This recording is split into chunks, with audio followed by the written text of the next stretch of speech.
지금 김건희 특검팀 같은 경우는 이제 공수처, 검찰, 경찰 여러 수사기관으로부터 사건 모두 넘겨받아서 지금 자료 검토하고 있다는 거고 모레부터 이제 현판식 열고 본격적인 수사에 착수한다는 건데 김건희 씨가 지난주 금요일 서울 아산병원에서 퇴원했잖아요. 퇴원하는 영상 잠시 보고 얘기 나누겠습니다.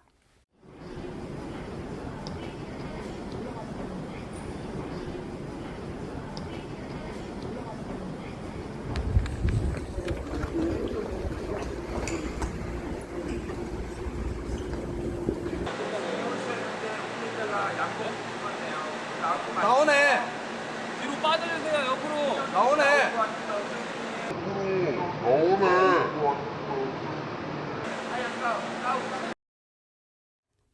휠체어 타고 퇴원을 했는데 뭐 영상에도 잠깐 나왔지만 차에 탈 때는 벌떡 일어서서 차를 타고 이제 언론사 카메라에 포착된 걸 보면 이제 자택에 돌아가서 그렇죠. 과일 먹는 모습도 다 네. 포착이 됐어요. 보면 이제 편안하게 앉아서 과일 먹는 장면 그리고 이제 일어서서 다니는 모습까지 다 포착이 됐거든요.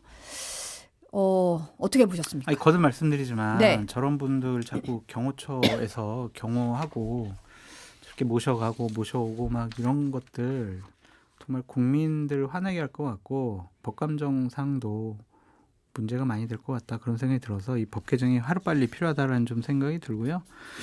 어쨌든 저거는 뭐 상투적인 거죠. 나 아프니까 나 휠체어 탈 정도로 다리에 힘도 없고 걸어 다닐 수가 없으니 나 소환 조사하는 거 피의자 최대한 인권보호를 해줘야 되지 않겠냐.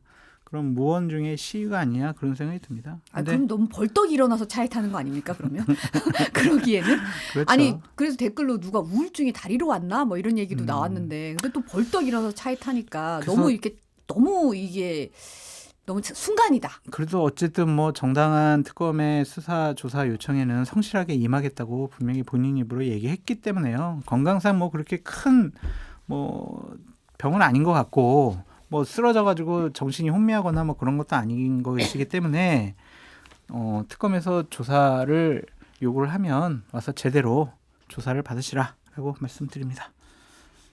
뭐 휠체어 뭐 예전에 이제 한보 정태수 회장이 휠체어 타서 검찰 이제 출두한 이래로 뭐 검찰 출석은 아니지만 저거는 저렇게 뭐 휠체어 타고 나오는 게 이제 일종의 죄 지은 사람이나 혐의자 피의자들의 어떤 일종의 패션 같이 됐는데 뭐 수사가 근데 아까 사진으로 영상으로 살짝 보니까 살짝 마르긴 했더라고요. 보니까 굉장히 뭐 일부러 단식을 한 건지 아니면 진짜 마음고생이 심했는지 마른 거는 맞는 것 같고 안전뱅이도 일으키는 게 원래 예 꾀병입니다. 꾀병 예 꾀병 뭐 그러니까 수사 조사 받는 데는 별 문제는 없을 것 같아요. 제 개인적인 의견이지만은 불러서 조사 만약에 장시간 조사가 힘들면은 충분한 휴식을 가고 아니면은 자주 부르면 되는 거죠. 그러니까. 예. 근데 16개 혐의잖아요. 혐의가 굉장히 많죠. 근데 곱하기 2가 될 것 같아요. 아 곱하기 2요? 하다 보면은 이제 이것도 있네 이것도 있네 그래서 한 32개가 되지 않을까. 지금 장 소장님이 얘기한 것 중에 평택항도 있고 그래서 뭐 많잖아요. 여러 가지가 아마 수사 과정 중에 막 다른 분들이 제보도 할 거고 또 증언도 새롭게 나오는 부분들이 있어가지고 수사의 대상이 훨씬 더 확대될 것 같다 그런 생각이 듭니다. 그래서 김건희 수사 특검팀은 같은 경우에는 좀 보강을 해야 되지 않을까 그런 생각도 듭니다. 아니 검사들이 김건희 특검팀에는 좀 가고 싶어 한다는 얘기도 있어요. 왜요? 이게 좀 어. 내란 특검이나 이런 것보다 좀 어차피 수사가 네, 좀 깔끔할 수 있고 뭔가가 더 맞는 것 같아요. 그거는. 많이 네, 이제 그렇죠. 공론화될 수 있는 여지가 있기 때문에 그렇죠. 오히려 수사하기가 이렇게 좀 하기가 더 좋다라는 얘기가 좀 후문이 들리더라고요. 그래서 그쪽에선 가면 성과를 내기가 더 낫다 이런 얘기도 좀 있긴 하더라고요. 그러니까 사실상 증거가 16개 중에 특히 한 절반 정도는 증거가 그냥 널려 있어요. 널려 있는데 검사가 기소만 안 했을 뿐이에요. 제가 보기엔. 예, 도이치모터스 주가 조작도 거의 끝났거든요. 그쵸. 그래서 관련자들 지금 다 대법원에서 지금 유죄까지 받았는데, 그러니까 이걸 기소를 하느냐 마느냐 그 판단만 남은 거라서 그런 류의 게 좀 한 절반 정도는 되는 것 같아서, 그러니까 해볼 만하겠다. 그러니까 이게 16개가 다 완벽하게 규명은 안 되더라도 절반만 확실하게 기소할 거리가 나오면은 검사에서 수사하는 사람들도 신날 거예요. 그러니까. 예. 박지원 의원 같은 경우는 휠체어 미는 것도 일부러 좀 연출한 거다. 뭐 이런 얘기 그렇죠. 하시더라고요. 그냥 뭐 동정심을 좀 불러일으키려고 하는 것이 아닌가. 그러니까 윤석열 전 대통령을 아직도 좋아하고 지지하는 분들은 그래도 우리나라 전직 대통령이고 영부인이었는데 지금 저렇게 아파서 휠체어에서 처량하게 지금 저렇게 밀고 가는 거, 그런 사람들을 막 소환하고 조사하고 그러는 건 너무한 거 아니야? 그런 생각도 할 수가 있겠죠. 소수의 지지자들은. 근데 동정심 절대로 이번 사건에서는 개입이 돼서는 안 된다라는 말씀드립니다. 이번에는 장관 인선 얘기를 좀 넘어가 보겠습니다. 이재명 대통령이 법무부 장관 후보자로 더불어민주당 정성호 의원, 행안부 장관 후보자 민주당 윤호중 의원, 기획재정부 장관 구윤철 서울대 경제학부 특임 교수, 교육부 장관은 이진숙 전 충남대 총장, 다른 분입니다. 네. 그리고 산업통상자원부 장관 후보자로는 김정관 두산 에너빌리티 사장, 보건복지부 장관 후보자로 정은견 전 질병관리청장 임명했습니다. 이번 인선에서 어디에 주목하셨어요? 그 전반적으로 민주당 의원분들이 이번에도 많이 장관 후보자로 지명이 돼가지고 확실히 이게 민주당 정권이 됐구나 그런 생각이 드는 거예요. 그 이제 책임 정치 측면에서 상당히 효율적인 것 같고, 의원들이 상임위에서 여러 가지 전문성을 확보하고 있고 또한 정치력도 있고 예산 법률안 처리하는 것도 다 아시기 때문에 저는 이재명 대통령께서 정치인 출신 장관들을 저렇게 임명을 많이 하시는 그 자체가 상당히 좀 의미가 있지 않냐. 그리고 이분들은 상당히 오랜 기간 동안 이재명 대통령과 호흡을 맞춰온 분들이잖아요.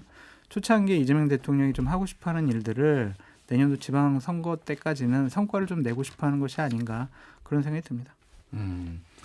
뭐 눈에 띄는 게 몇 개가 있는데 윤호중 의원 같은 경우에는 한동안 받은 글 뭐 이런 거 뭐 이제 하마평에서는 법무부 장관에 기용될 가능성이 있다. 그리고 행안부 장관에는 이해식 의원이 뭐 얘기가 된다. 뭐 이런 얘기들이 있었는데 이제 정성호 의원은 초반에는 사실은 많이 나오진 않았어요. 이게 이제 하마평이. 그런데 법무부 장관에 갔다. 정성호 의원이 워낙 또 유연성도 있고 사실 그래서 저는 뭐 잘하시리라고 믿고, 윤호중 의원도 뭐 워낙 경륜이 있는 분이니까 산업통상자원부 장관 후보자는 여기 김정관 이 두산 에너빌리티 이분은 원래 이제 기업인이 아니라 관료 출신이거든요. 네. 기재부에 있다가 여기 임용이 그러니까 여기에 취업을 한 건데 쉽게 얘기를 하면은. 그런데 이 두산 에너빌리티가 원전과 관련된 기업이에요. 그러니까 네. 이게 조금 그러니까 이 에너지 믹스를 다양하게 하겠다. 탈원전에 대한 탈원전이죠. 그러니까 그러니까 이거 속도 조절하겠다라는 거를 좀 힘을 그러니까 재생에너지도 키우겠지만은 지금 원전도 소홀하지 않겠다라는 시그널을 보내준 거고, 그 교육부 장관은 이 서울대 10개 만들기 프로젝트를 꼭 최초 제안은 아닌데 어쨌든 이번에 그게 공약으로 들어가는데 상당히 힘을 썼다라는 후문이에요. 그 이범 교육평론가 이분도 예전부터 조금 그 서울대 10개 만들기 많이 말씀하셨는데, 그래서 대학 교육에 상당히 많은 좀 이렇게 변화가 있을 것 같아요. 그렇게 좀 보이고, 장관인가 그 의원이 많기는 해요. 그렇죠. 의원이 많죠. 많기는 해요. 그러니까 44% 된다. 44.4% 18명 중에 8명이거든요. 그런데 이게 지금 김영훈 노동부 장관도 비례로 20번인데 앞에 지금 여러 명이 빠지게 돼 있어요. 지금 비례가. 왜냐하면은 위성락 그렇죠. 국가모실장도 빠지게 돼 있고, 그리고 강유정. 그래서 김영훈 장관도 지금 잘하면은 장관을 하면서 의원을 딸 수도 있는. 근데 이제 본인이 안 받을 수도 있고 모르겠어요. 근데 이제 과거 사례에 비춰보면은 비율이 너무 높기는 해요. 이게 그러면은 기본적으로 이게 의원 내각제와 대통령제의 차이는, 대통령제는 상권 분립이 있어서 완벽하게 견제를 하는 거고, 이거는 입법부와 이제 행정부가 같이 가는 게 이제 의원 내각제인데, 이게 뭐 연구도 있고 그래요. 예를 들면 장관을 겸직했을 때 그 사람의 의원 실적이 어떠느냐. 평균 법안 발의가 14.5건이 줄었다. 이런 국회 입법조사처의 연구도 있거든요. 그러니까 이거를 그립감을 초반에 가지고 가기 위해서, 그리고 유능한 사람을 쓴 거는 이해는 하는데 너무 많아지면은 조금 곤란한 부분도 있겠다. 저는 그 생각이 들어요. 근데 원래 의원이 같이 하는 거 찬성하셨잖아요. 좋은 일이죠. 아무래도 이번 정부가 인수위 없이 출범하다 보니까 좀 불가피한 상황이긴 한 것 같아요. 그렇죠. 그냥 무슨 관료 출신이라든지 교수 출신들 그분들 모셔다 놓고 지명을 하면은 그분들이 과연 부처 이기주의를 극복할 수가 있을 것이냐 그런 생각도 들고 부처 장악이 과연 가능할 것이냐 그런 생각도 드는데 일단 집권 초기이기 때문에 여러 가지 국정 운영에 대한 뒷받침을 행정부에서 제대로 하려면 호흡을 맞춰온 의원 출신들이 가장 적당하지 않을까 그런 생각이 듭니다. 지금 보건복지부 장관 후보자로 지명된 정은경 전 질병관리청장.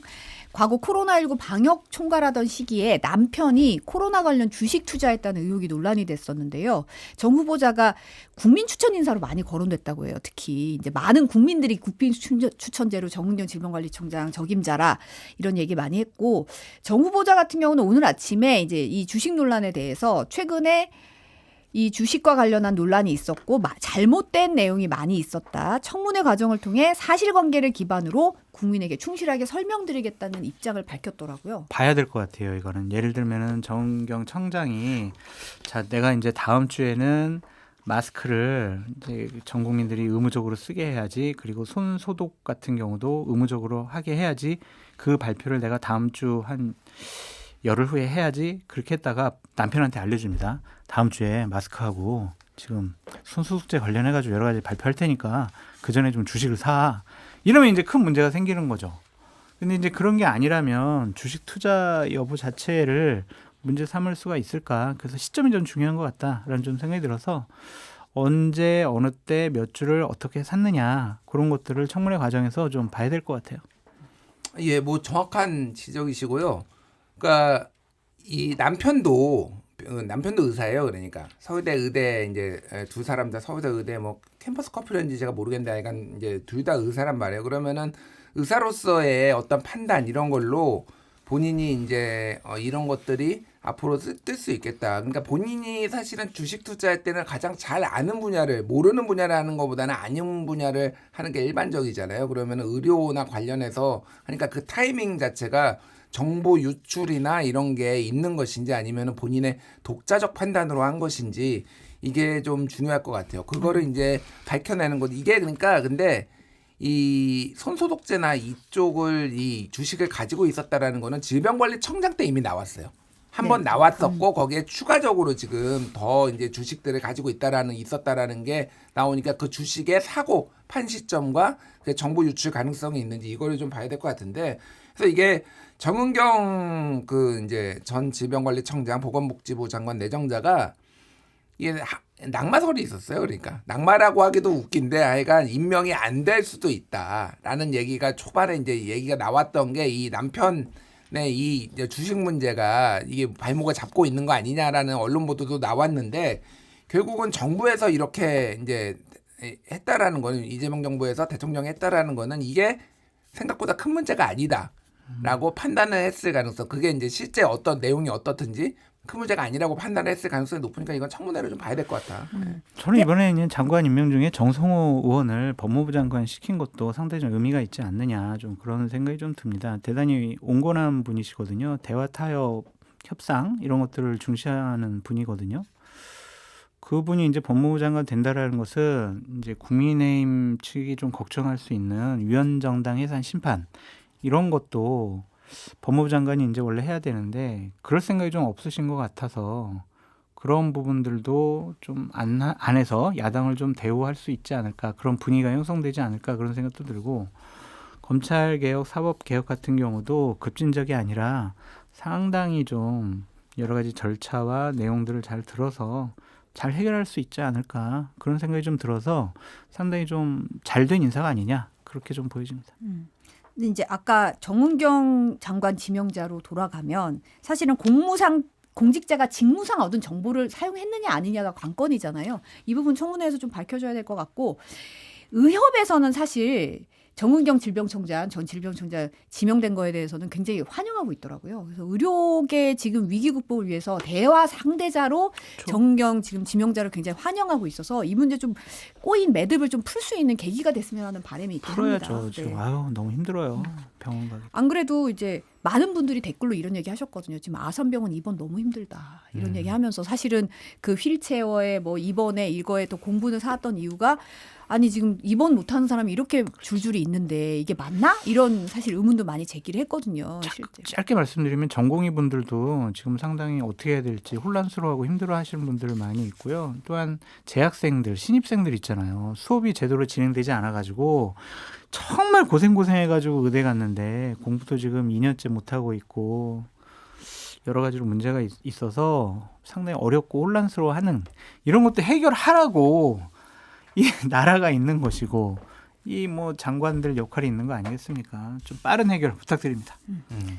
지금 국민의힘 김용태 위원장 임기가 오늘로 끝나잖아요. 오늘 오전에 퇴임 기자회견 가졌는데 당내 기득권에 관한 변화가 없으면 당의 미래가 없다. 이렇게 비판을 했고 본인은 전당대회에는 출마하지 않겠다고 밝혔어요. 다시 백이종군 국회의원으로 돌아가서 동료 선배 의원들의 개혁 의지를 모으겠다고 밝혔는데 어떻게 들으셨습니까? 이번에 김용태 비대위원장이 그냥 바지사장 비대위원장 당대표격 역할을 하는 것이 아니냐 그렇게 전 처음에 우려했었는데 여러 가지 용기 있게 국민의힘과 보수파가 나가야 될 방향에 대해서 제대로 말씀을 해주셔가지고 참 많이 그동안 컸구나 정치적으로도 성장을 했구나 그렇게 좀 말씀을 드리고 좀 안타까운 거는 전당대회에 출마하지 않겠다라고 하신 것은 좀 안타까워요. 좀 나가셔가지고 될 가능성이 없더라도 당은 이렇게 나가야 됩니다. 지금 당이 이래서는 안 됩니다. 이런 것들을 끊임없이 국민들과 당원들에게 호소했으면 어땠을까.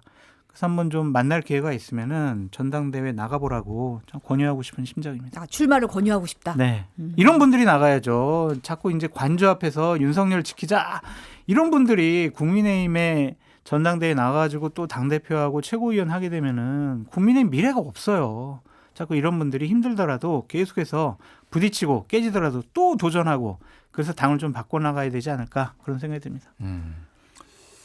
개혁의 불씨를 기록으로 남겼다 이런 느낌이에요. 그러니까. 아, 개혁의 불씨를 기록으로 남겼다. 불씨는 거의 꺼졌고요. 제가 보기에는 이제 기록으로 이런 시도가 있었다 당에 이런 게 이제 또 환기되고 다시 소환되고 이렇게 할 정도 뭐 이게인 것 같고요.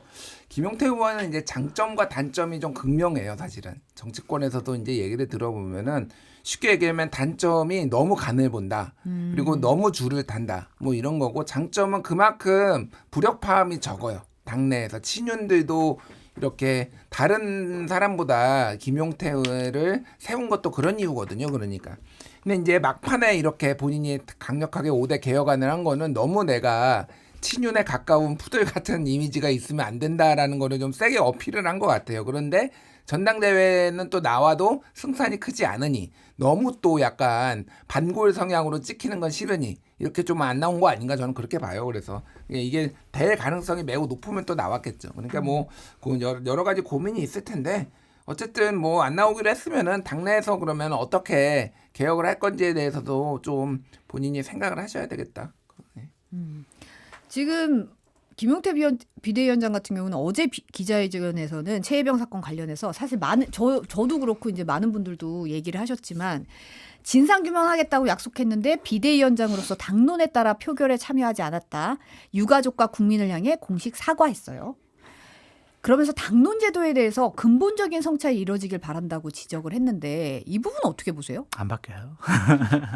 이게 그냥 평의원일 때는 우리가 뭐 거수기냐 당론을 왜 따르냐 뭐 당론 개별 의원들의 생각과 판단을 존중해줘라 이렇게 하는데 그분들이 지도부가 되면은요 당론 따라야지 선당우사 해야지 이런 얘기를 해요. 그래서 별로 이게 한 수십 년 된 얘기라서 그냥 도돌이표 같아서 앵무새 같은 발언이다 좀 그런 생각이 들어요. 그래서 안 바뀝니다. 아니 그 여당은 이거잖아요. 지금 우리가 당론을 똘똘 뭉쳐가지고 이재명 대통령의 국정을 뒷받침해야지. 그런 명분. 야당은 우리가 똘똘 뭉쳐가지고 이재명 정권 지금 저지하고 여러 가지 대안도 마련하고 또한 반대 세력으로서 인정도 받아야지. 그런 명분들이 있기 때문에 당론을 뭐 안 한다. 당론에 어긋난 개인적인 소신과 활동을 존중해준다. 현실적으로 쉽지가 않습니다. 그러니까 완벽하게 이상적으로 국회의원들이 한 명 한 명이 헌법기관으로 자율성을 하기에는 쉽지 않아요. 근데 이제 김용태 의원이 얘기한 게 큰 틀에서는 좀 그렇게 가야 된다고 보고, 그러니까 이게 당내 딱 개파 지금 107명 있으면은 원내대표 뽑으면은 딱 그 TK 중심으로 70표 나오잖아요. 이게 죽어도 안 바뀌거든요. 그냥 평생 이렇게 가는 거예요. 그러니까 이게.